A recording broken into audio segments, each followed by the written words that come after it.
ഓം നമോ നാരായണായ. ഓം നമോ നാരായണായ. ഓം നമോ നാരായണായ. ഓം നമോ നാരായണായ. ഓം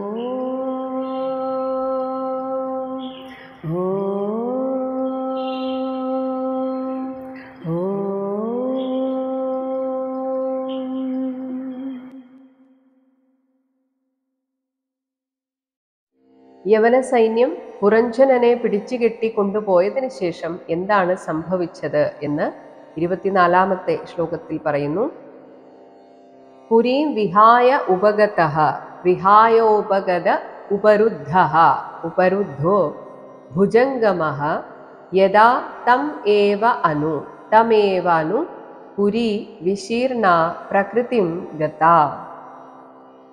യദാ എപ്പോഴാണോ പുരി പുരഞ്ജനപുരി വിശീർണ പൂർണ്ണമായും തകർന്ന് പ്രകൃതിയും അതിൻ്റെ യഥാർത്ഥ അവസ്ഥയെ പ്രാകൃതമായ അവസ്ഥയിലേക്ക് ഗത എത്തിയത് ആ സമയം തന്നെ ഉപരുദ്ധ ആ പുരത്തിൽ നിരോധിച്ചു വയ്ക്കപ്പെട്ടിരുന്ന ഭുജംഗമഹ 5 തലയുള്ള സർപ്പവും തം ഏവ ആ പുരഞ്ജനനെ തന്നെ അനു പിന്തുടർന്ന് പുരീം വിഹായ ആ പുരത്തെ കൈവിട്ട് ഉപഗതഃ കൂടെ പോയി.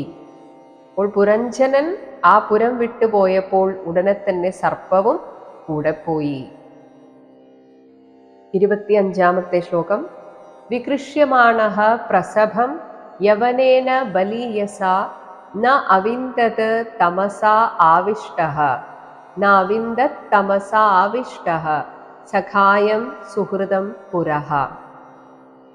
ബലീയസ ബലശാലിയായ യവനേന യവനപതിയാൽ പ്രസഭം ബലാത്കാരേണ വികൃഷ്യമാണഃ പിടിച്ചിഴയ്ക്കപ്പെട്ട ആ പുരഞ്ജനൻ തമസ അന്ധകാരത്താൽ അപ്പോഴും തൻ്റെ ജീവിത ലക്ഷ്യത്തെക്കുറിച്ച് അറിയാത്ത അന്ധകാരത്തിൽപ്പെട്ട് ഉഴറിയ ആ പുരഞ്ജനൻ അതിനാൽ ആവിഷ്ട അന്ധകാരത്താൽ ബാധിതനായിട്ട് ഇരുന്നതിനാൽ പുരഹ തൻ്റെ മുന്നിൽ തൻ്റെ കൂടെയുള്ള സഖായം ചങ്ങാതിയും സുഹൃതം തനിക്ക് ഹിതം വരണം എന്ന് മാത്രം ആഗ്രഹിക്കുന്ന യഥാർത്ഥ ആ സുഹൃത്തിനെ അജ്ഞാതനെ ന അവിന്ദത് കാണാൻ സാധിച്ചില്ല. കാരണം ചുറ്റും ഇരുട്ടായിരുന്നു.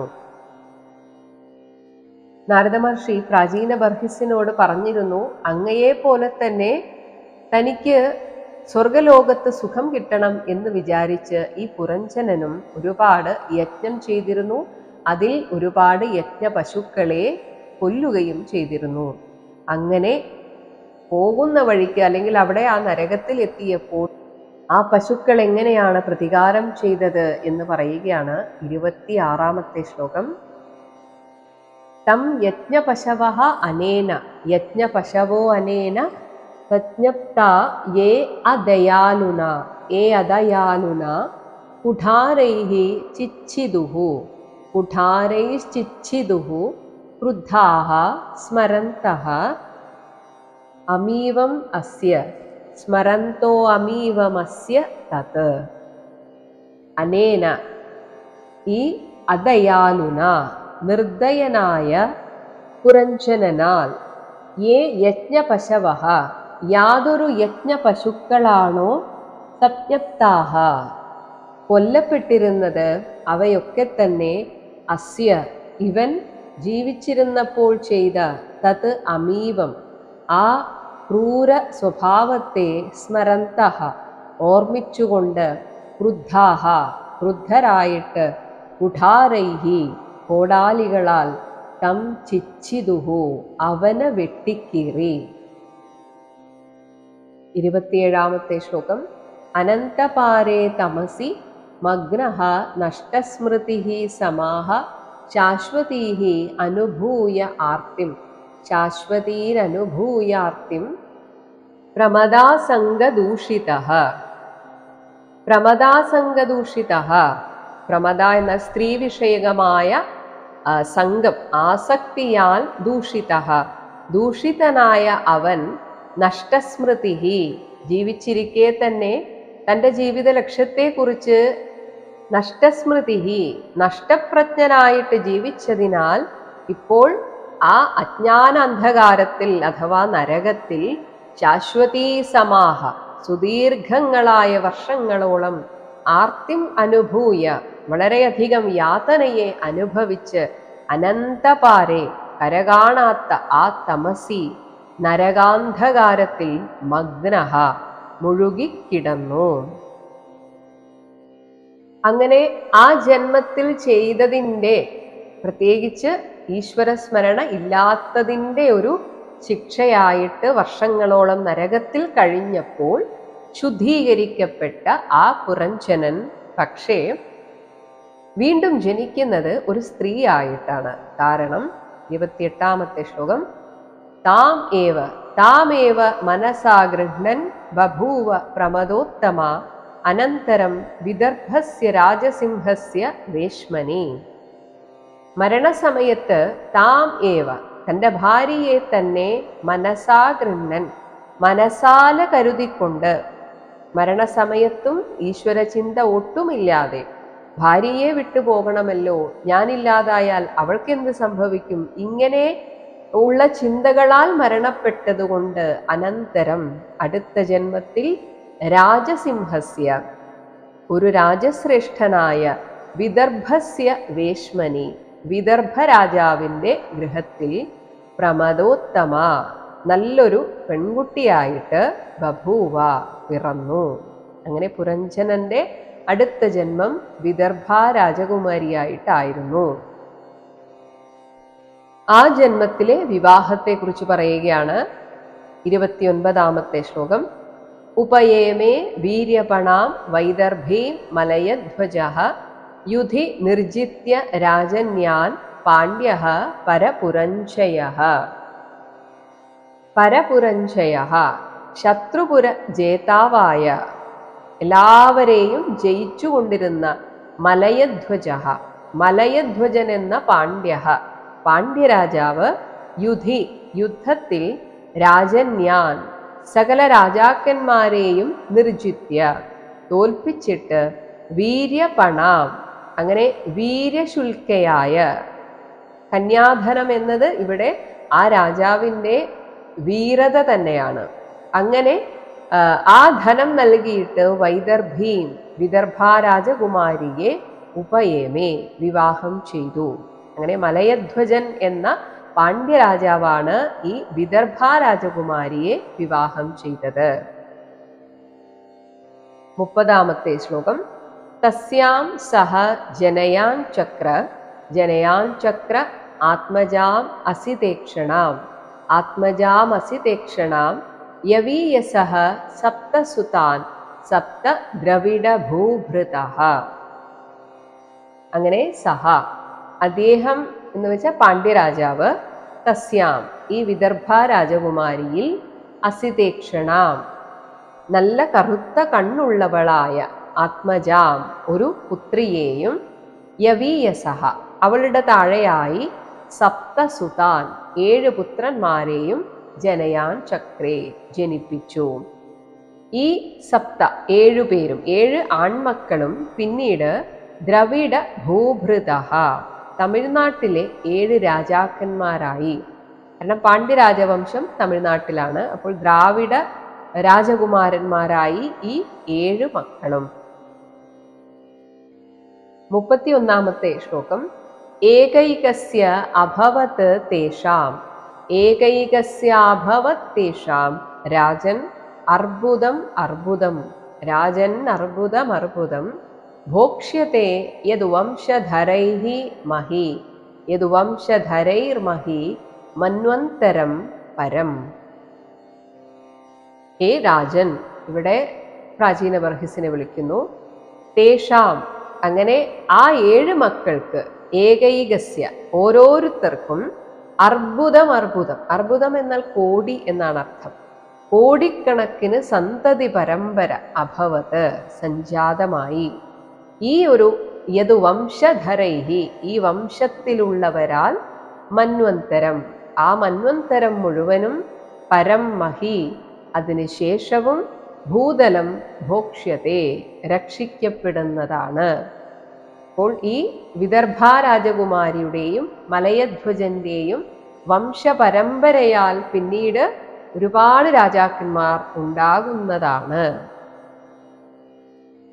32ാമത്തെ ശ്ലോകം. അഗസ്ത്യഃ പ്രാഗ് ദുഹിതരം ഉപയേമേ പ്രാഗ് ദുഹിതരമുപയേമേ ധൃതവ്രതാം യസ്യാം ദൃഢച്യുതഃ ദൃഢച്യുതോ ജാതഃ ഇദ്മവാഹാത്മജഃ ഇദ്മവാഹാത്മജോ മുനിഃ. അഗസ്ത്യഃ അഗസ്ത്യൻ എന്ന ആൾ ധൃതവ്രതാം വ്രതപരായണനായ പ്രാഗ് ദുഹിതരം ഈ മലയധ്വജന്റെ പ്രാഗ് എന്നാൽ മൂത്ത ദുഹിതരം പുത്രിയെ ഉപയേമേ വിവാഹം ചെയ്തു. അപ്പോൾ ഇത് നമ്മൾ സ്ഥിരമായി കേൾക്കുന്ന അഗസ്ത്യ മഹർഷിയല്ല, ഇതിനെല്ലാം ഓരോ അർത്ഥമുണ്ട്. അപ്പോൾ അഗസ്ത്യൻ എന്ന പേര് മാത്രം എടുത്താൽ മതി. അങ്ങനെ അഗസ്ത്യൻ മൂത്തപുത്രിയെ വിവാഹം ചെയ്തു. അവളിൽ യസ്യാം ദൃഢച്യുതഃ മുനിഃ ജാതഃ ദൃഢച്യുതൻ എന്ന മുനി ഉണ്ടായി. അതായത് അവർക്കുണ്ടായ മകൻ ആദ്യമേ തന്നെ ആധ്യാത്മിക കാര്യങ്ങളിൽ താല്പര്യമുള്ളവൻ ആയിരുന്നു. എന്നാൽ അദ്ദേഹവും വിവാഹം ചെയ്തു. ആ ആൾക്കുണ്ടായ അതായത് ദൃഢച്യുതന് ഉണ്ടായ മകൻ ഇദ്മവാഹാത്മജഃ ഇദ്മവാഹൻ എന്ന പുത്രൻ ഉള്ളവനായി ഈ ദൃഢച്യുതൻ. അപ്പോൾ ആ പരമ്പരയാണ് പറയുന്നത്. ഇവിടെ കഴിഞ്ഞ ജന്മത്തിൽ ഈശ്വര സേവയൊന്നും ചെയ്യാതിരുന്ന വിദർഭ രാജകുമാരി അതായത് പഴയ പുരഞ്ജനൻ ഈ ജന്മത്തിൽ ആധ്യാത്മിക കാര്യങ്ങളിൽ താല്പര്യമുള്ള അല്ലെങ്കിൽ ഭക്തിയുള്ള ഒരാളെയാണ് ഭർത്താവായിട്ട് കിട്ടിയത്. ആ ഒരു സമ്പർക്കത്താൽ ഈ വിദർഭ രാജകുമാരിക്കും ഭക്തിയിൽ താല്പര്യം തോന്നി എന്ന് പറയുകയാണ്. 33ാമത്തെ ശ്ലോകം. വിഭജ്യ തനയേഭ്യഃ ക്ഷ്മാം രാജർഷിഃ മലയധ്വജഃ രാജർഷിർ മലയധ്വജ ആരിരാധയിഷുഃ കൃഷ്ണം സഹ ജഗാമ കുലാചലം. അങ്ങനെ രാജാവും ഒരേ സമയം ഋഷി തുല്യമായ ജീവിതവും നയിച്ചിരുന്ന അതാണ് സഹ രാജർഷിഃ മലയധ്വജഃ. മലയധ്വജൻ വാർദ്ധക്യം വന്ന സമയത്ത് തൻ്റെ ക്ഷ്മാം ഭൂമിയെ തനയേഭ്യഃ മക്കൾക്കായി വിഭജ്യ പകുത്തുകൊടുത്ത് കൃഷ്ണം ഭഗവാൻ കൃഷ്ണനെ ആരിരാധയിഷുഹു ആരാധിക്കുവാൻ ഇച്ഛിച്ചുകൊണ്ട് കുലാചലം മലയഗിരിയിലേക്ക് ജഗാമ പോയി. അപ്പൊ ഇവിടെ ഒരു വ്യത്യാസം നമുക്ക് കാണാം. പുരഞ്ജനൻ മരണം വരെ കുടുംബവുമായിട്ട് ആസക്തനായിട്ട് ജീവിച്ചു. എന്നാൽ ഇവിടെ മലയധ്വജൻ വാർദ്ധക്യമായപ്പോൾ മക്കൾക്ക് രാജ്യം വിട്ടുകൊടുത്ത് തപസ്സിനായിട്ട് ഭഗവാനെ ആരാധിക്കുവാനായിട്ട് കൊട്ടാരം വിട്ടു പോവുകയാണ്. തൻ്റെ ഭർത്താവിനെ ശുശ്രൂഷിക്കാനും ഭഗവത് സേവയ്ക്കുമായിട്ട് ഈ വൈദർഭിയും വിദർഭ രാജകുമാരിയും ഭർത്താവിനെ അനുഗമിക്കുന്നു. 34ാമത്തെ ശ്ലോകം. ഹിത്വാ ഗൃഹാൻ സുതാൻ ഭോഗാൻ വൈദർഭി മതിരേക്ഷണ അന്വധാവത പാണ്ഡ്യേശം ജ്യോത്സ്നേവ രജനീകരം. ഏതുപോലെ എന്നൊരു ഉപമ പറഞ്ഞിട്ടാണ് പറയുന്നത്. ജ്യോത്സ്ന ചന്ദ്രിക രജനീകരം ചന്ദ്രനെ ഇവ എന്നതുപോലെ നിലാവ് ചന്ദ്രനെ ഏതുപോലെയാണോ അനുഗമിക്കുന്നത് അതുപോലെ മതിരേക്ഷണ സുന്ദരിയായ ആ വൈദർഭി വിദർഭ രാജകുമാരി ഗൃഹങ്ങളെയും സുതാൻ മക്കളെയും ഭോഗാൻ വിഷയസുഖങ്ങളെയും ഹിത്വാ ഉപേക്ഷിച്ചിട്ട് പാണ്ഡ്യേശം പാണ്ഡ്യരാജാവിനെ അന്വധാവത പിന്തുടർന്ന് ഭഗവത് സേവനത്തിനായിട്ട് പോയി.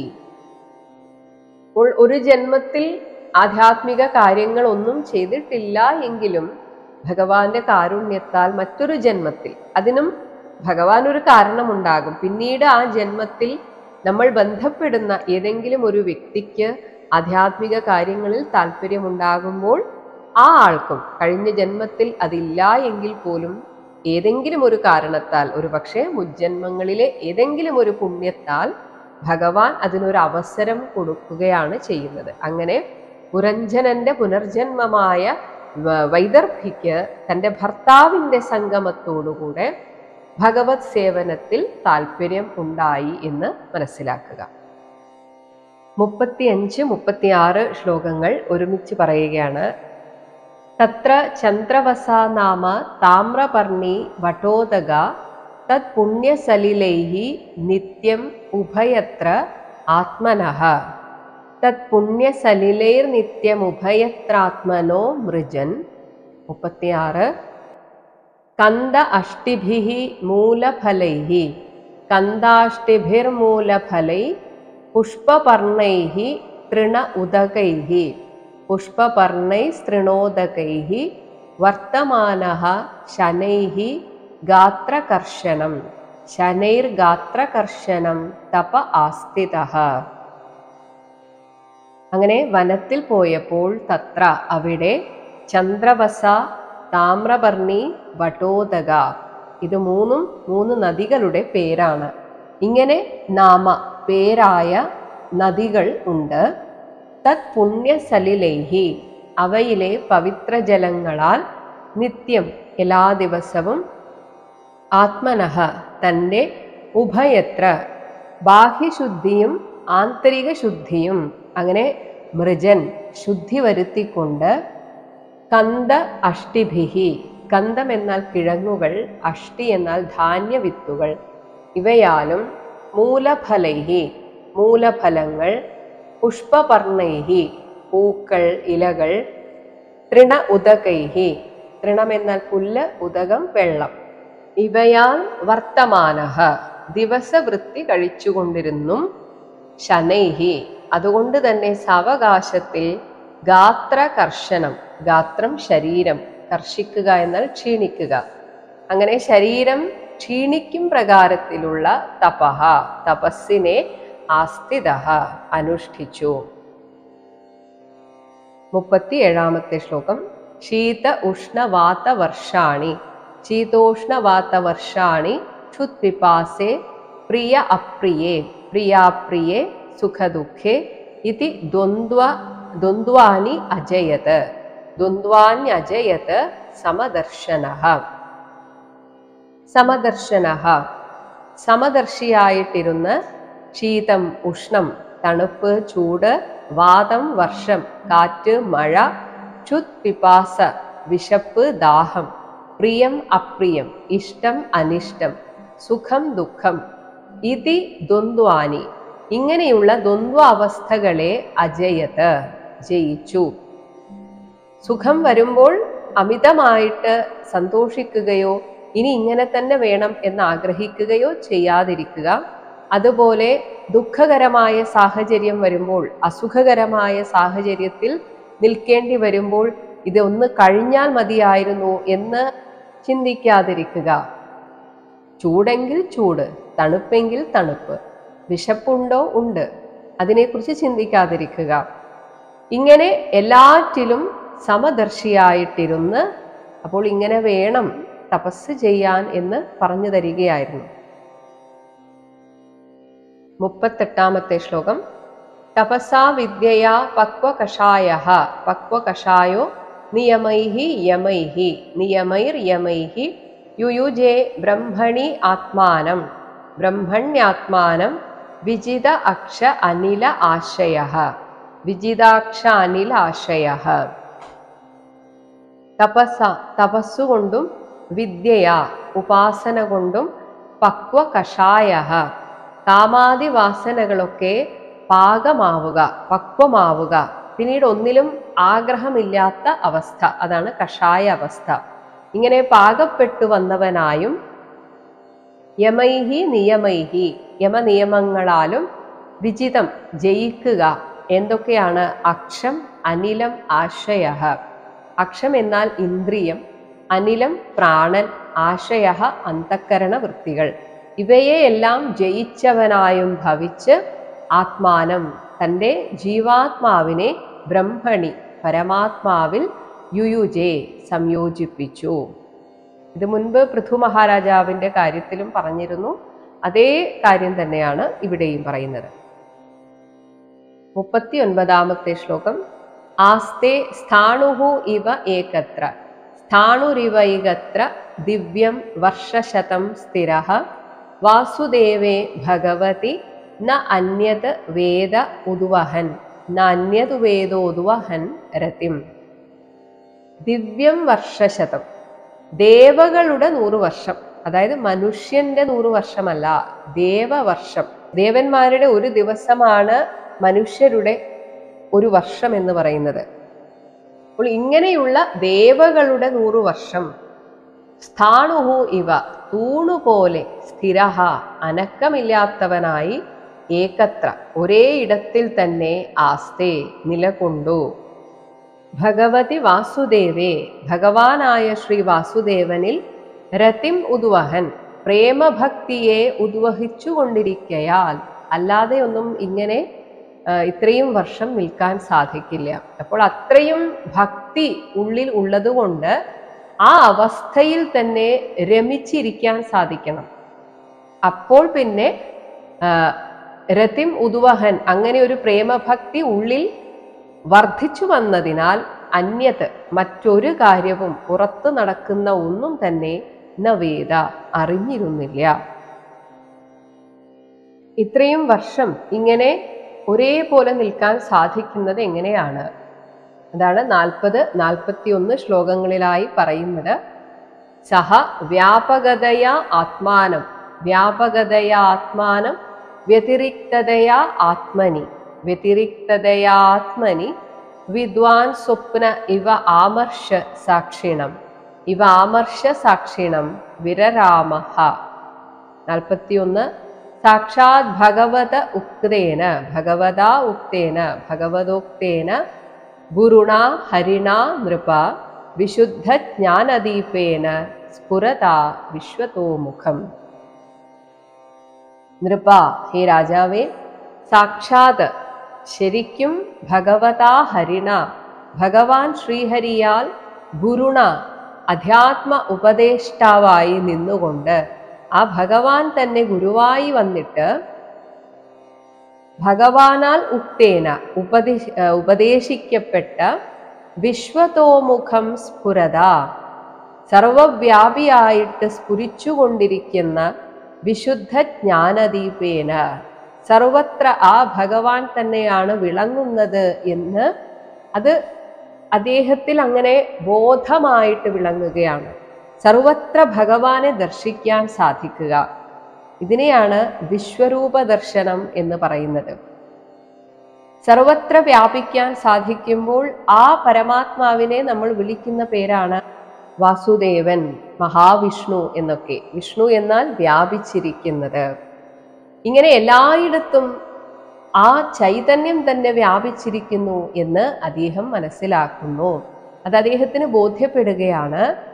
ഒപ്പം തന്നെ സഹ ആമർഷ സാക്ഷിണം, അന്തഃകരണ പ്രവൃത്തിയുടെ പ്രകാശകനായ ആത്മാനം, ആത്മാവിനെ, സ്വപ്നേ ഇവ, സ്വപ്നാവസ്ഥയിൽ എന്നതുപോലെ, വ്യാപകതയാ, എല്ലാ ദേഹങ്ങളിലും ഒരു ഉപാധിയായിട്ട്, എല്ലാ ദേഹവും ഈ ലോകത്ത് വ്യാപരിക്കാൻ ഒരു ഉപാധിയായി സ്വീകരിച്ചുകൊണ്ട്, ഒരേ ഒരു പരമാത്മാവാണ് ഇവിടെ സർവ്വതിലും വിഹരിക്കുന്നത് എന്ന ബോധ്യം ഉണ്ടാവുകയാണ്.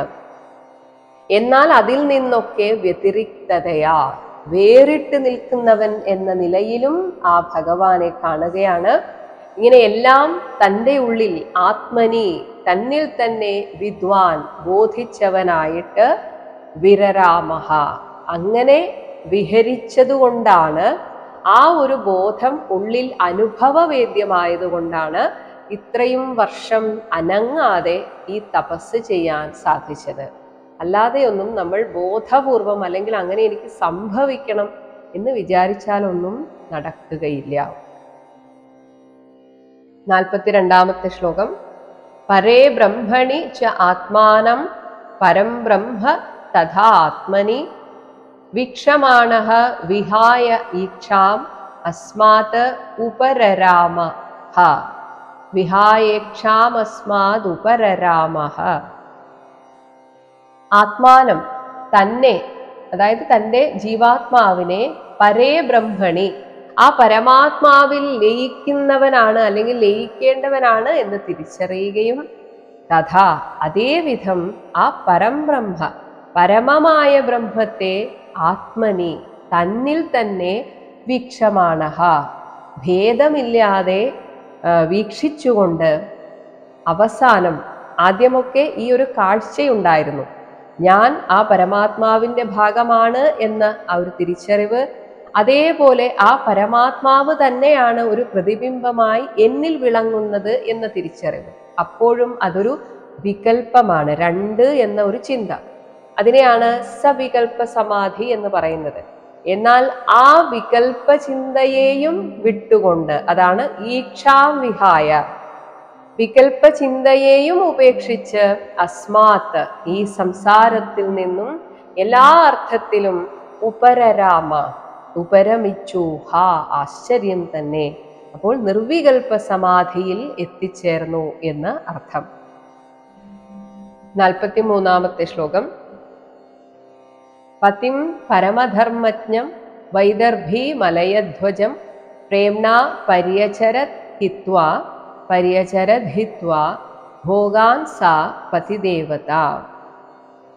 പതി തന്നെ ദേവതയായ, ഭർത്താവ് തൻ്റെ ഏകാശ്രയമെന്ന് കരുതി പോന്ന സാ വൈദർഭി, ആ വൈദർഭി രാജകുമാരി അല്ലെങ്കിൽ റാണി, ഭോഗാൻ വിഷയസുഖങ്ങളെ ഹിത്വാ ഉപേക്ഷിച്ച്, പതിം തൻ്റെ ഭർത്താവും, പരമധർമ്മജ്ഞം ഉന്നതമായ ആധ്യാത്മിക ജ്ഞാനം നേടിയവനും ആയ മലയധ്വജം, ആ മലയധ്വജ രാജാവിനെ പ്രേംണാ പര്യചരത്, പ്രേമഭക്തിയോടെ ശുശ്രൂഷിച്ചിരുന്നു. 44-ാമത്തെ ശ്ലോകം. ക്ഷീരവാസ വ്രതക്ഷാമ വേണീഭൂത ശിരോരുഹ ബഭാവുപ പതിം ശാന്ത ശിഖാ ശാന്തം ഇവ അനലം. ശാന്തമിവ അനലം. ക്ഷീരവാസാഹ, മരവുരി ഉടുത്തവളും, വ്രതക്ഷാമ, വ്രത ഉപവാസാദികളാൽ ശരീരം മെലിഞ്ഞുപോയവളും, വേണീഭൂത ശിരോരുഹ, ജട പിടിച്ച തലമുടിയോടുകൂടിയവളും ആയിട്ടുള്ള അവൾ ശാന്തം, ഏതുപോലെ എന്ന് പറയുകയാണ്. ഭർത്താവിൻ്റെ കൂടെ അവളെ കാണപ്പെട്ടത് എങ്ങനെ? അടങ്ങിക്കഴിഞ്ഞ അനലം, അഗ്നിയോട് ചേർന്ന്, ശാന്ത, അടങ്ങിയ, ശിഖ, നാളം പോലെ. അഗ്നി കത്തി എരിഞ്ഞു കഴിഞ്ഞാൽ പിന്നെ ആ നാളത്തിനും പിന്നെ പ്രസക്തിയില്ല. അങ്ങനെ എല്ലാം ഒടുങ്ങിയ, അത്രയും ശാന്തയായിട്ട് അവൾ പതിം ഉപ, ഭർത്താവിൻ്റെ അരികിൽ, ബഭൗ, പ്രശോഭിച്ചു.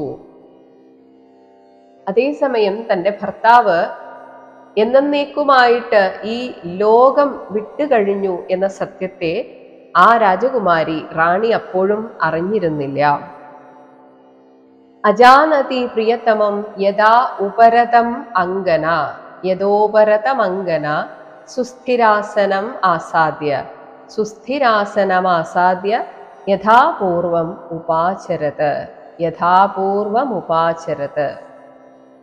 യഥാ, എങ്ങനെയാണോ ആദ്യം ഭർത്താവിനെ പരിചരിച്ചു വന്നത്, അങ്ങനെ ഈ അങ്കന, ഈ സുന്ദരിയായ റാണി, പ്രിയതമം, ഭർത്താവിനെ, ഉപരതം, എല്ലാറ്റിൽ നിന്നും വിട്ടുപോയി എന്ന്, അജാനതി, അറിയാതെ, സുസ്ഥിരാസനം, ഭർത്താവ് ഇപ്പോഴും സമാധി അവസ്ഥയിലാണ് എന്ന് കരുതിയിട്ട്, ആസാദ്യ, കരുതിയിട്ട്, യഥാപൂർവം, മുന്നേ പോലെ തന്നെ, ഉപാചരത്, പരിചരിച്ചു വന്നു.